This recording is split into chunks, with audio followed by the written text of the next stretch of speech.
திலகமிடுகிறார்கள். உங்களை விட்டால் வேறு யாரும் இந்த தொகுதியிலே வெல்ல முடியாது என்று உத்தரவாதத்தை கொடுத்துக் கொண்டிருக்கிறார்கள். திருக்கோயிலூர் சட்டமன்ற தொகுதிக்கு உட்பட்ட அத்தண்டமருதூர், முதலூர், எல்ராம்பட்டு ஆகிய ஊராட்சிகளில் தீவிர வாக்கு சேகரிப்பில் முன்னாள் அமைச்சரும் கழக துணை பொதுச் செயலாளர் பொன்முடி திறந்தவெளி வாகனத்தில் வாக்கு சேகரித்தார். அதனைத் தொடர்ந்து பேசிய திமுக வேட்பாளர் பொன் கௌதம சிகாமணி, கடந்த 5 ஆண்டுகால திமுக ஆட்சியில் மகளிருக்கு எண்ணற்ற திட்டங்கள் திமுக அரசால் செய்யப்பட்டுள்ளது.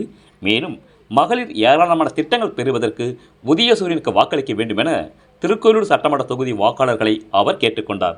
இந்த நிகழ்ச்சியில் அத்தண்டமருதூர் ஒன்றிய விவசாய தொழில் அமைப்பாளர் வெங்கடாசலம், ஊராட்சி மன்ற தலைவர் செந்தில்குமார், விழுப்புரம் மாவட்ட பிரதிநிதி முதலூர் முருகன் ஆகியோர் பலர் கலந்து கொண்டனர்.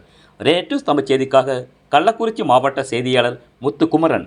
செய்திகளை உடனுக்குடன் தெரிந்து கொள்ள ரேட் நியூஸ் தமிழ் சேனலை சப்ஸ்கிரைப் செய்யவும். பெற்றுக் கொண்டிருக்கிறார்கள். அருமை தாய்மார்களே, இந்த எழுச்சி வருகின்ற 23 வாக்களியுங்கள். வெற்றியின் சின்னம் உதயசூரியத்திற்கு வெற்றி பெறுங்கள். வெற்றி வேட்பாளர் பொன் கௌதம சிகாமணி அவர்களை தளபதி வளர்க உதயநிதி நமது மத்திய ஒன்றிய செய்யப்பட்டுள்ள உதயசூரியன் வாக்களியுங்கள் என்று தாய்மார்களே, பெரியவர்களே, இப்போது நீங்கள் எல்லாம் திருக்கோயிலூர் சட்டமன்ற வேட்பாளர், உங்கள் வேட்பாளர், படித்த வேட்பாளர் பொன் கௌதம சிகாமணி அவர்களுக்கு உதயசூரியன் தினத்தில் வாக்கு சேகரித்துக் கொண்டு வருகிறார்.